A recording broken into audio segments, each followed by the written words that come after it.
Hi, welcome to Infodumpies. My name's Brianne. I'm autistic, I have ADHD, my pronouns are she, her, and I will truly be a musician when I can play the theme to Jurassic Park on the piano. Hi, I'm Violet. I have ADHD. My pronouns are she, her, and today I'm not just honking on Bobo. Not just honking on Bobo. No, I am honking on Bobo, but I'm not just honking on Bobo. Not just honking on Bobo. And if you don't know what that means, I don't remember either. I don't remember what that's from, but I remember saying it at one point. That's an Aerosmith album, is it not? Is it? Oh my God. Hold on. Yeah, Aerosmith, honking on Bobo. Oh my God. Yeah. Wow. There is a. Okay. That's. You got to be in my brain again. It is in your brain, I guarantee, because the McElroys brought it up back in like 2015 or something. And they looked up that honk, and they go, "What does honking on Bobo mean?" And Aerosmith picked it because it sounded like it could mean a lot of things. It sounded suggestive. It has no true meaning, from what I recall. Wow. Yeah. I mean, honestly, it's a good phrase, honking on Bobo. It really feels like one of them had a verbal stem. They're like, we gotta make it the album. I'm honking on Bobo. Honestly, yeah. And it's like Aerosmith, I've not known them to honk in much capacity. No. Perhaps if they were a ska band. A ska band just called honking on Bobo? That'd be good. Hey, copyright. Said it 3 times, you can't steal it. So, it is a Violet episode today. Are you talking about honking or Bobo? A little bit of both. So, what I want to talk about today is something called Algorave. And this is something that I just learned about fairly recently, and I went down a very deep rabbit hole about it. It's really interesting, or I hope you'll find that it's very interesting, but I found it to be very interesting because it is very rare in the music world for a new kind of way of doing things to emerge, but this is kind of that. It's a relatively new type of music performance that you can do outside of just playing an instrument. Algorave is basically, it's an event, right? You go to an Algorave and you play electronic music there, right? That's what you're listening to. If you were to like close your eyes and walk into an Algorave, you might not even know that it is an Algorave. You'd just be hearing some fat beats and dancey electronic music. It is in how the music is made that makes it so interesting. The performer in this case is, instead of like DJing with pre-recorded tracks or things like that, or GarageBand or whatever, the performer is creating music live by writing and manipulating computer code in real time. So for me, someone who has trouble remembering my own name if the room is too loud and has trouble with what I call computer work because I'm 87, it's hard for me to focus on computers. It is baffling to me that someone could sit at a computer and actively do something that cognitively taxing in a rave. It's definitely impressive to me. Yeah. Like I have gone through the process of understanding how this works, and I've even composed a little song through the process of live coding, basically. It didn't come out super great, but it's something. It's a listenable song that it's like the fact that you could dance to it. It was the fact that you were able to do that. Just do that without. It's amazing. It does help. I have a little bit of experience with programming from when I was in college, and then just in a personal hobby sense. And also, I'm not great at it. And also the trans femme stereotype. That's true. I am a trans woman, and by birthright, I have an in with electronic music. Yeah. Yeah, the spirit of Wendy Carlos came to you. I was going to mention Wendy Carlos. Oh, yeah. Good. Cool. Yeah, I love Wendy Carlos. Absolute trans icon, electronic music pioneer. She's amazing. One thing that I found that I really like about Algoraves is that the Algorave scene, which most of the performers refer to themselves as live coders. That is so much like musicians. Like it's from Hackers. I love that. Right? Yeah, I'm a live coder. I'm a live coder, and this is my phone freak friend. Right. It's so cool, honestly. And there are a lot of women involved in the Algorave scene, which I think is really fucking cool. I don't know necessarily if any of them are trans or what, but there's a lot of people that identify as women in the scene, and I'm very happy about that. And I'm going to mention a few artists that I found that I really, really like here in just a bit. And they all have cool, like, Algorave DJ names, live That's coder names that extremely are cool. cool. I Yeah, also like think there's it's refreshing with all of the AI slop that's being pushed and Mhm. how, fascist streaming service Spotify has AI bans that they don't reveal are AI bans. Right. That Yeah. kind of stuff to have people saying, no, we can use computers to make music entirely in new ways that are not stealing from other people. We'll find new ways to make music with computers. I think that's neat. Yeah. Yeah. I think it's really, really cool. So the way that I first came across this, I was doom scrolling, as one does, scrolling through all the various reels and, TikToks and what have you. The enrichment And time that stresses me out. yeah, exactly. That, and I don't know why I do it.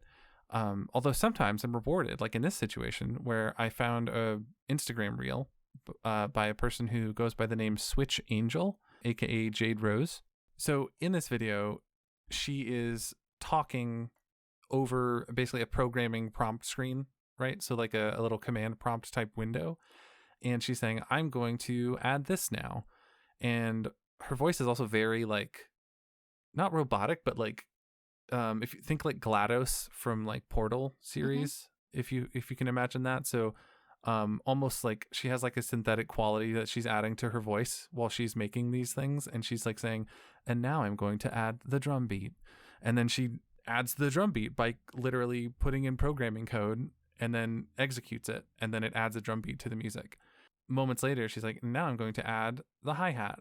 And she does that. And it's just so, it like struck me like I'd never seen anyone do that. I've seen people use software for making music, like GarageBand or even like trackers, right? Where you have MIDI samples of like sounds and things like that you're assigning like to different times along a music track or a soundtrack. This is not that. This is literally just programming in a programming language, and you are executing sections of code and saying, make this sound, computer, which is wild to me. And I was just like really transfixed by it.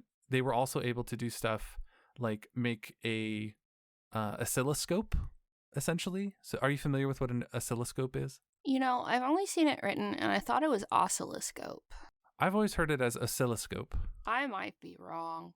I'm not sure I'm right necessarily, but it's possible it's either way. But that thing that makes the wiggly line, right? It's usually like a green wiggling line that's depicting like a sound. That is what that is essentially. It's literally depicting the waveform of a sound by oscillating a line up and down. An oscilloscope electronically shows a change in a signal over time, in this case a sound signal.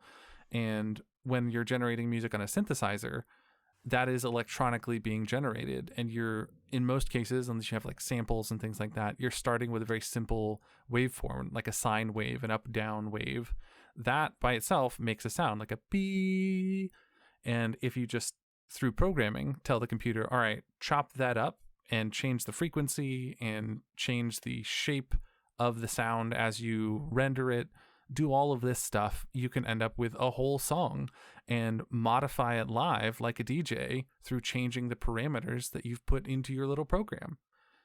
It's so freaking cool. That's amazing. I just learned in pianist. Yeah, honestly, it's a lot of what you are learning in piano is like still relevant to this stuff. It And sounds like it's so interesting. It sounds like something completely different to me, like figuring out how to make the piano do its job in the first place on top of how to play it. Does that make sense? Like building the piano and then playing it is what this sounds like.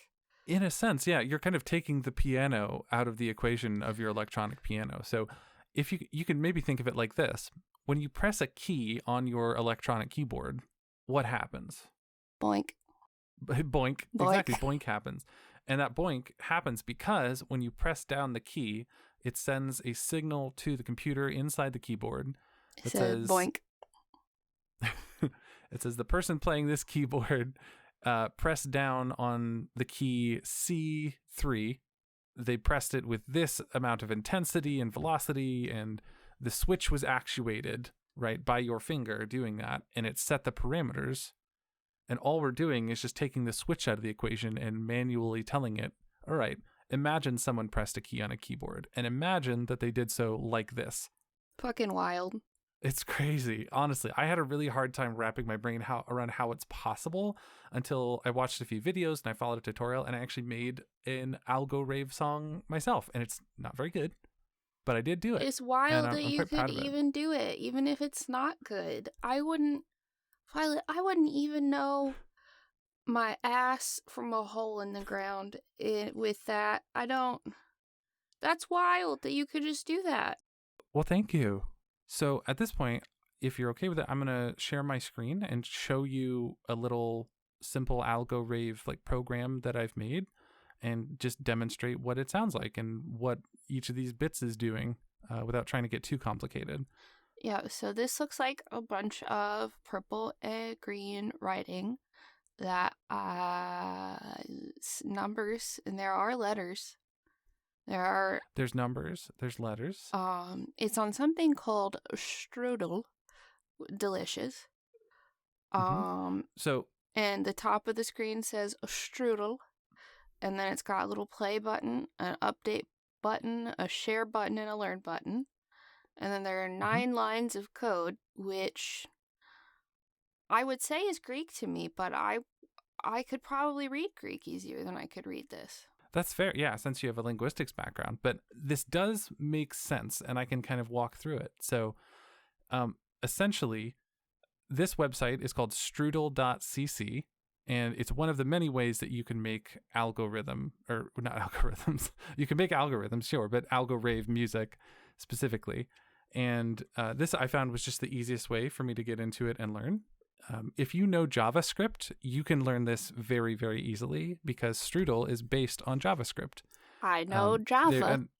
You know Java. You know a good cup of coffee when you see one. That's for dang sure. Yep. So yeah, it's basically just a little text interface here, and there's links where you can go learn how to use it, and then there's a play button here.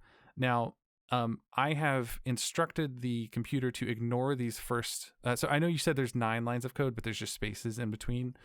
You can ignore the spaces basically. But these 4 lines here, each of these you can kind of think of it as a different instrument. I've told the computer, all right, here's an instrument, here's an instrument, here's an instrument, here's an instrument. This first one is a sound, and there's some abbreviations here. BD is bass drum. HH is hi-hat. Oh, hi-hat. OH is, I think it's open hat. It's it's like a splashier symbol. I forget exactly, and so it's a sound. I'm telling it, all right, make this sound. And I've put the sound itself of what I'm supposed to be, like what instruments make up that sound in this like bracket. And this symbol, these little arrows, are basically telling it, play the bass drum, then do the hi-hat, then go back to the bass drum, and then do the open hat. Bass drum, hi-hat, bass drum, open hat. And then if I add in I have a ticky-tack, which is like a tick, that kind of thing. And then I have a couple like lead sounds here that modulate and change over time. They run through different notes at different speeds. And then I have a bass that I add in here. And together, and it's going boom, boom, boom, boom, boom, boom. Well, actually, it's you might recognize these F2, F2, F2. So boom, boom, boom. And then it gets to this and it goes G2. And then it goes back to the F2s. And then D2 back to the F2s. So boom, boom, boom, boom, boom, boom, boom, boom. Oh, boom, boom, boom, boom, boom, boom, boom, boom. You can kind of imagine what that might sound like, right? Well, here it is, all together.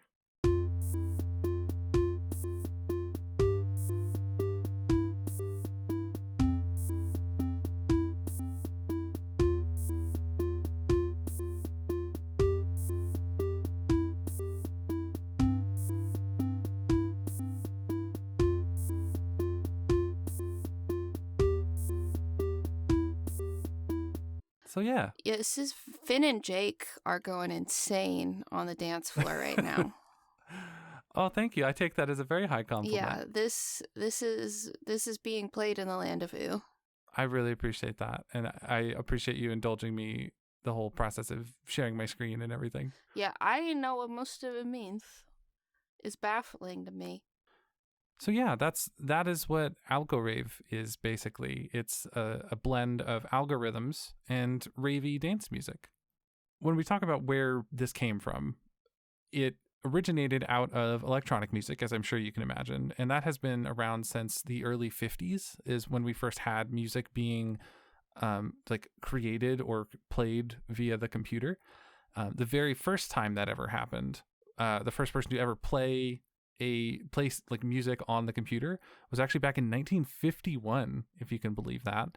There's a BBC recording of a person named Christopher Strachey.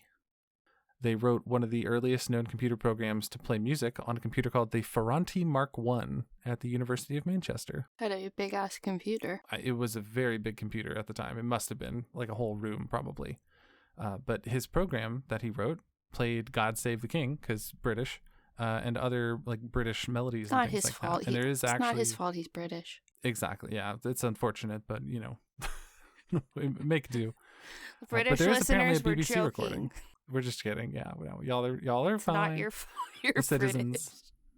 British. Yeah. But yeah, that is basically the first recorded or known instance of music produced by a programmable computer. Much later, back, when we get into the 70s, we meet people like Wendy Carlos, who you mentioned earlier. Wendy is a musician and composer who more modern times is working on electronic music and film scores specifically.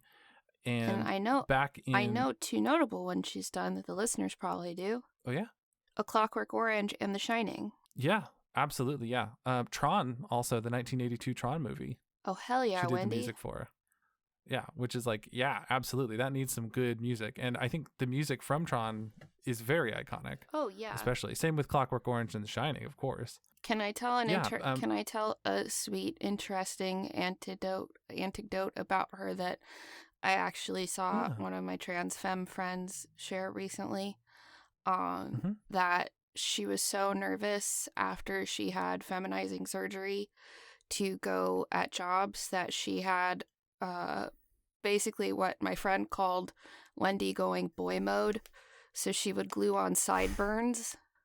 Oh my gosh. And put her hair up in a wig. And that's the first time not the first time. There's one of the times she went to go meet Stanley Kubrick. So that didn't last forever, but there was a little bit afterwards. She's like, nobody's seen me for a while. I don't know how they're going to react. They like my dead name's music. Do they like Wendy's music? Do they like me? But there's a picture of very clearly a very feminine woman with the sideburns where she's like, gotta do what I gotta do. And it's just like women and our ingenuity. Mm-hmm. Yep, absolutely. And I've been there. I've had to, quote unquote, go boy mode in the past. Not so much anymore, but right after I started transitioning, I had to do it a few times just to not break any ties that in many cases are long since broken now, but I get it. Yeah. I get why she did that. Yeah, she started studying music composition at Columbia University in 1962, came to prominence with her album Switched on Bach, you may be familiar with, in 1968. And it's basically just classic Johann Sebastian Bach music performed on a Moog synthesizer, which helped popularize its use throughout the 70s. And she actually won 3 Grammys for that album, which is like, hell yeah. Yeah. Oh my God. So, I got curious and went to her website. And she's still kicking. She's still making music. Oh, yeah. I need you to see this wonderful picture of her on the top of her website. Also, her website looks straight out of 1997, and I say that as the highest of compliments. But her website has a picture of her sitting in front of a bunch of synthesizers and keyboards with a little kitty around her neck, a little kitty who just looks like they couldn't be stopped from cuddling for the picture. And she just looks happy with a little cat. She's a sweet old woman with a cat. Oh my gosh. I love Wendy Carlos. She's just an absolute icon and like a legend.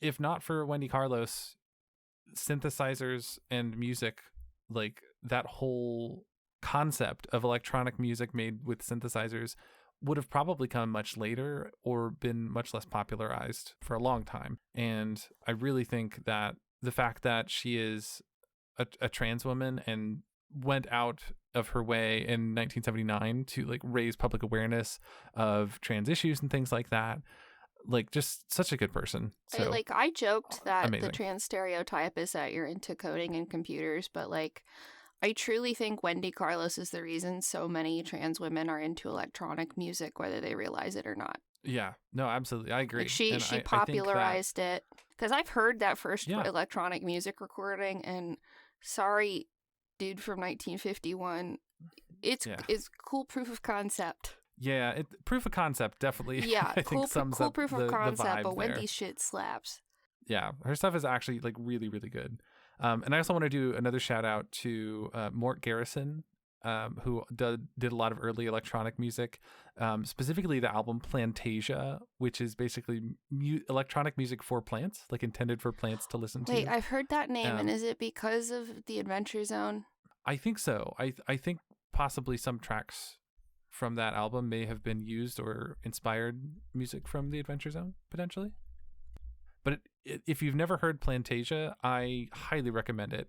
It's such a good chill album, and it really does feel like oh yeah, if a plant wanted to listen to like chill electronic music, I think this is what they would want to listen to. So that is so when we talk about that, I believe Taz Balance's theme music. Oh really? It's straight from Plantasia? Yeah, that's what I thought. Oh my god, that's cool. Oh, so wait. I don't know why I thought that was something that Griffin made. Oh, wait a minute. So I'm reading something on, featured on the Task soundtrack, not the actual theme music. Deja Vu from Ataraxia is the theme song to Balance. And the only Mort song that Griffin uses. But it is the one and the same, Mort Garson. That's really cool. Electronic music went about this way for a very long time, and there were developments and things like that we're all probably very familiar with. I mean, even when we talk about things like autotune, that is essentially a synthesizer modifying or modulating a voice, right? It's forcing a voice to be of a certain pitch. If you think about artists that use, that I forget what it's called, but the tube thing that you stick in your mouth and it's like, and it makes your voice sound all funky. That is essentially integrating your voice with a synthesizer and synthesizing your voice based off the waveforms of your voice. You're like resynthesizing your own voice with that. There's tons of really, really cool advancements in music's integration with synthesizers in the world. And Algorave is a rather new, in the grand scheme of things, phenomenon in the world of electronic music.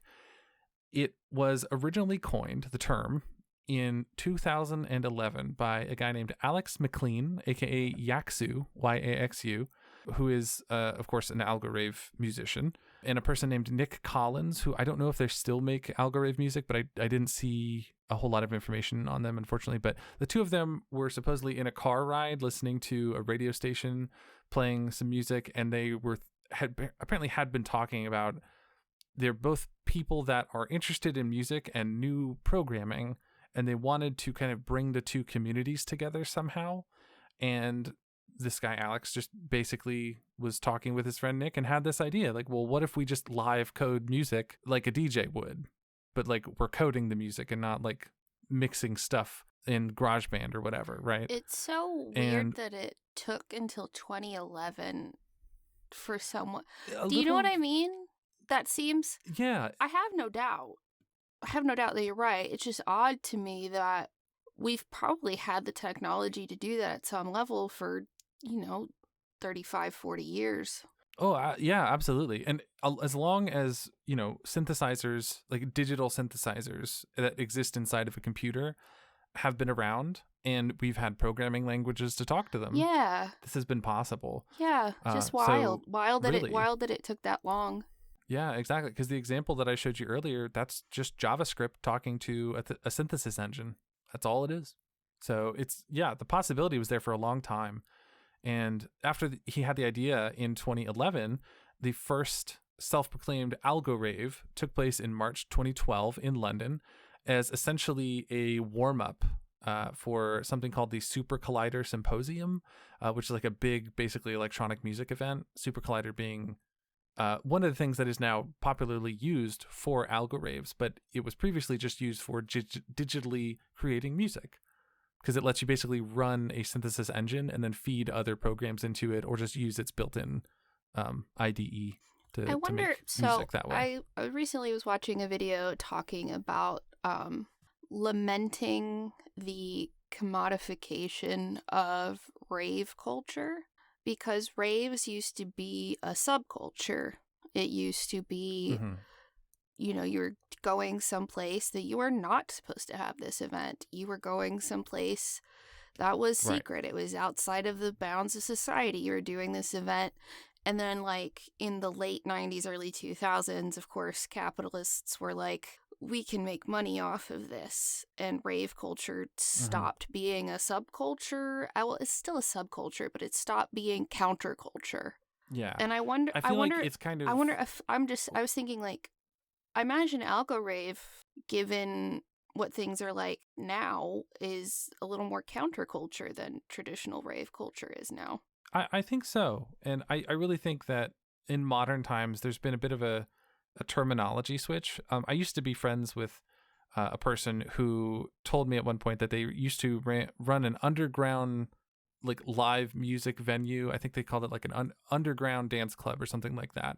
And at the time I thought, well, that just sounds like a rave. Like you're playing music and dancing publicly in a place that you're not really supposed to be doing that.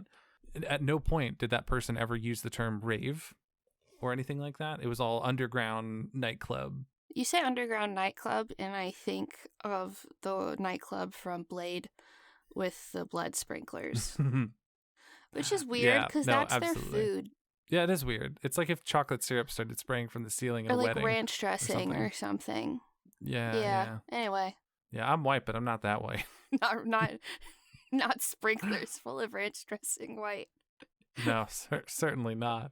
So yeah, it's definitely something that is not as common as just like standard DJing and things like that. There's not a whole ton of people doing this even nowadays. Because I imagine the skill it takes. It kind of, you have to be pretty good at programming to be able to do this live. And you also have to be quite good at music to do this live. You have to, and interestingly enough, be pretty proficient at both to be able to do that live. Yeah, absolutely. One thing that I found was really interesting, there's an interview with Alex McLean where he mentions that he doesn't really have music experience. There's another person in the music group that he is the lead for called Slub. That's the music group's name, Slub. This other person is named Lucy Cheeseman, but that's their actual like legal name and not their stage name, which is Heavy Lifting. Oh, I love that.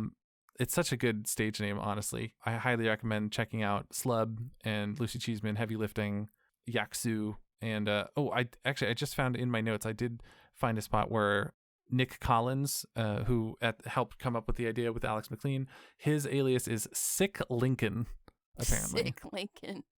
Yeah, which is like that's a pretty cool alias also. Slub and Sick Lincoln were part of the first Algorave in 2012. There's a lot of people that kind of influence how this music sounds and like what kind of music people will generally expect from it. In addition to Wendy Carlos, we also have people like Brian Eno, who was one of the first people really. Yeah. Oh yeah. You're familiar with Brian Eno, making electronic music back in the 70s.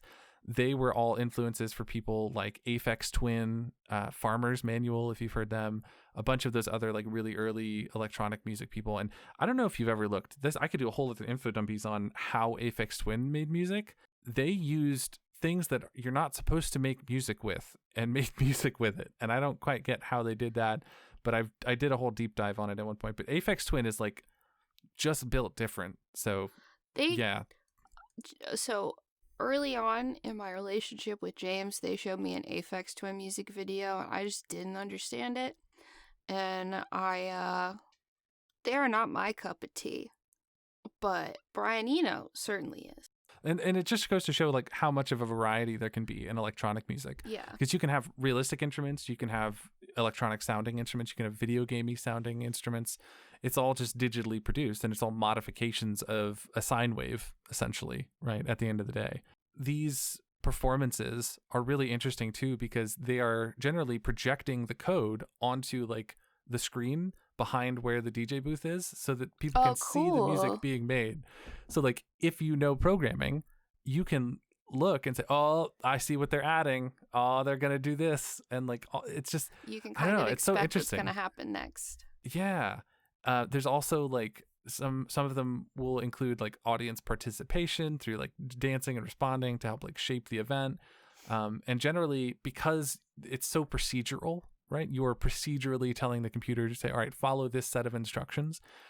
You can end up with really kind of alien futuristic rhythms a lot of the time, and just really funky stuff that's totally out there. You can get really wild with like time signatures and stuff. And it's really, really interesting. Algorave started as a pretty niche thing, and it was pretty unique to the UK originally, but now it has evolved through, you know, a lot of newfound popularity into a fairly global movement.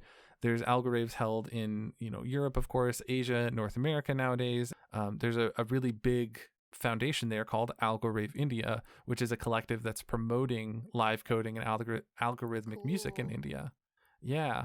And it really is doing a lot to elevate Algorave as a performance art and a platform for computer literacy, basically, for like teaching people how to program, which I find is a really interesting avenue to say, all right, maybe you don't want to learn to program this way, like making a video game or something. If you like music, let's make music together. And you can learn so many different languages through this. Yeah, so it's really interesting. Personally, I would have no desire to make a video game, but making good beeps and borps, you have my attention. I have a point here.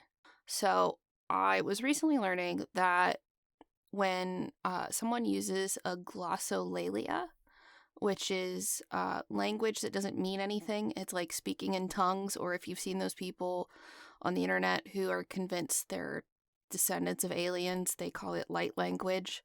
And it is a bunch of nonsense, right?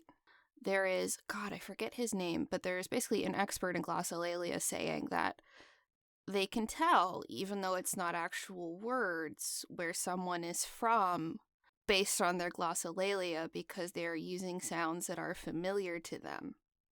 So I wonder if the kind of beats you get different places in the world with algoraves sound more like whatever music is more popular in those areas, because that's what people are more likely to think of. Does that make sense? Because with creativity, we're really alchemizing stuff we've already internalized into something new, right? Yeah, no, it's very, very interesting to think about. And I think it also comes down to the way people not just make music, but also program, right? Yeah. I have to imagine that the music regionally is going to sound different, and like what people are expecting is going to sound different. You know, if you think of like Germany, right? Dance club rave music is very, very popular, pretty much, you know, all through Germany, from what I understand. And I have to imagine that a lot of the beats that people might go pretty nuts over here might be kind of plain over there. So I don't know. It's interesting. Like, I could imagine, you know, maybe the States has more hip hop influence in the beats they're choosing. Maybe someone's making, you know, algoraves with a reggaeton beat in Puerto Rico. Like, who knows? Like, it could be different. I think that's really cool. Yeah, absolutely. And the immediate feedback that you get of like, because it's literally just you hit Control Enter and it reruns the code and it's playing it immediately. I find that really compelling, because you're almost literally, like, people use vibe coding as a joke, right? To say that you are not doing structured proper coding, you're just coding on vibes. This is literally vibe coding for music's sake, which is what you want to do. And so it's a really true form of electronic music, because you're just going, does this sound better or does this sound worse? And then you're just doing that over and over and over again. You're improvising. It's kind of the opposite because of my experience with podcasting, where I send it out there and I may or may not get feedback at all. And then sometimes with like today's lucky winner, someone would say something on social media and I'm like, oh, somebody liked that. Okay. Exactly. Oh, that's a thing somebody liked. Yeah. But and with here, like video game programming. They get the immediate feedback here where it's like, oh, they're going wild. Yeah, exactly. And with most forms of coding, there is a wrong and right answer, a right and wrong answer rather, to most questions that you're being asked in the programming world. If you're being told, all right, render a date selection nude menu tane. Or whatever, render a nude tane in the programming world, and you're trying to display that nude tane on the screen, there's either you do it or you don't, right? When you run the code to display that image, either you get a nude tane or you don't get a nude tane. There are like 5 people who think this is hilarious right now. Thank you. For those 5 people, you're welcome. But yeah, the idea of hitting enter and you just get immediate feedback, not of whether the thing you did is right or wrong, but just here's the changes you've made. And I think that's really, really cool. It's very much, it takes the black and white right and wrong out of it. And it's like, just fuck it up and tell it to do whatever. And it might sound really fucking cool. I was just so stunned when I first saw the music that Switch Angel was making. And I was just like, I got to try this. It's really a lot of fun, because there's a moment when I was making that music before where I was just like, all right, I'm getting some bleeps and blorps. And then I managed to get the hi-hat where it was like a and I was just like, oh, okay. All right. And I found myself like bobbing my head and I'm like, okay, I get it. I'm doing it. I feel it. Like, it was just really an interesting moment where I'm like, oh, I understand how. I didn't hear, yeah, I'm doing it. Yeah. From your room. It's really, honestly, it's genuinely quite fun. And I can understand why people would want to do that live. The idea that someone, again, could focus on that live is baffling to me. I mean, even to me, that sounds scary. Like, coding, I'm not good at coding and programming. The idea of doing it live without music involved is rough. But, I mean, God, you put in the wrong note and you hit enter, and then that's when you find out you've put in the wrong note. That's scary. So yeah, my piano teacher has a term she calls teacher pressure, where I will have practiced a song all week. You know, I go to play it for her. I'm going, oh, fuck. Oh, geez. She goes, it's okay. It's the teacher pressure. We'll play it through one more time. It's because I'm watching. I know you have this. So I'll have to play it a few times. She's like, there. It's the teacher pressure. Having a crowd of people, many of them likely high off their noggin, that's an intense teacher pressure. Oh, absolutely, yeah. Because you start playing something and it's clashing, you can't just stop it playing. No. You can't just stop the music. You gotta like fix it and then keep it going, you know? But yeah, it's wild. It's a really interesting thing. And I hope to see more people out there doing algoraves and live coding music. I think it's really cool. And I'm going to keep trying to do more of it.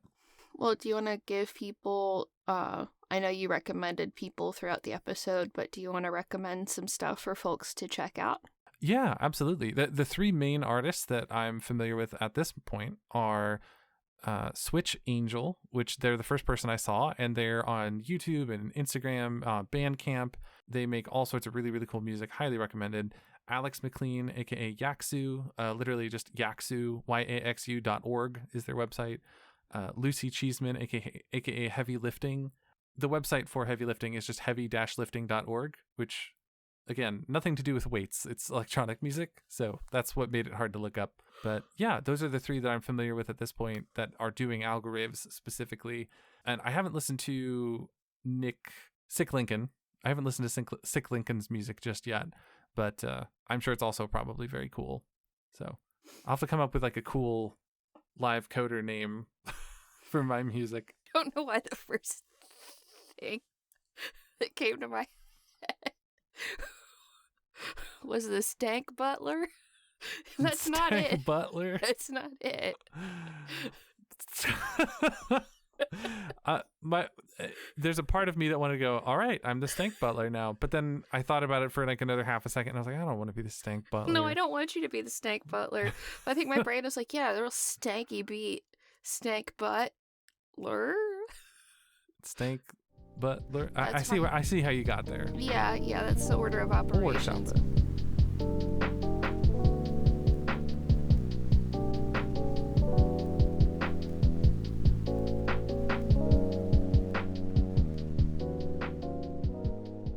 Hey friends, before I get to thanking our Patreon supporters, I'd like to make you aware of a mutual aid opportunity. In the show details, you'll find links to both the Chuffed campaign and Instagram page for Funds for Wadee.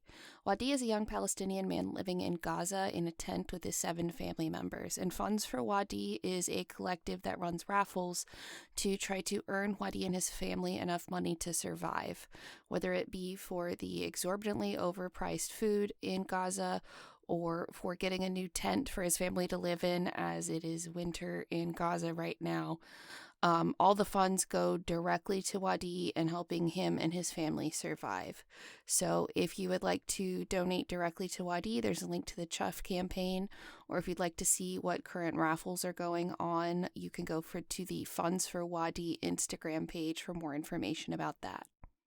Next, I'd like to thank our Patreon supporters like Anarchista, Bethany Glass, Carl Brooks, Chamberlain Foreman, Fintago, Dave Perrell, Gus, Helen Clifford, Janice Weston, Kate Genius, Kate Mishigoose, Laura Kramer, Lilith Rain, Lucy, Megan E., Natasha Neves, Nunya B., Percy, Rachel Rachelson, Randy Lovings, and Sewing Seraph. Now, if you want to help us out, and you've listened to the housekeeping section before, you'll know I'm about to tell you the best way you can do that is by telling other people about the show. We don't take paid ads and we don't pay for ads, so we grow entirely by word of mouth, and it helps us immensely. If it weren't for folks sharing about our OG show, Today's Lucky Winner, we wouldn't have had the time and support to even consider making Infodumpies. So if you can tell other people about the show, that would help us immensely. Also, if you listen to Infodumpies but you've never listened to anything else we've done, we have a new show out called Murphy Bay Magic. It is an audio drama. It is a spin-off to Today's Lucky Winner, but I have done my very best with the writing to make it something where if you listen to Today's Lucky Winner, you're going to enjoy it, and if you didn't listen to Today's Lucky Winner, you're not going to be lost, and you'll still probably enjoy it too. So the way with new podcasts, the way it goes is how the first few episodes can help us get in the charts early, which can get us some real traction. So if you could please check out Murphy Bay Magic, leave a nice comment, a sweet rating, review on your podcatcher of choice. Tell other folks about the show. You know, there's a starting point where you don't have to go through the 90 plus episodes of Today's Lucky Winner to jump in on. The Discord appreciated the term Readaverse, so I'll just call it the Readaverse right now. But jump in on the Readaverse. If you would like to help us at Infodumpies even more, you can also leave ratings and reviews for Infodumpies. That gets us more action in the algorithms, and it helps us get recommended to more folks who might like the show on their respective podcatchers. If you're in a place to help us out monetarily, in the show details, you will also find a link to the Mixnomer Patreon page. It will get you bonus material for the stuff we do now, stuff we'll be doing in the future. It's your one-stop shop to get shit we do. The tiers start at just $1 a month. And yeah, it helps us pay the cast for the audio dramas. It helps us get people upgraded equipment.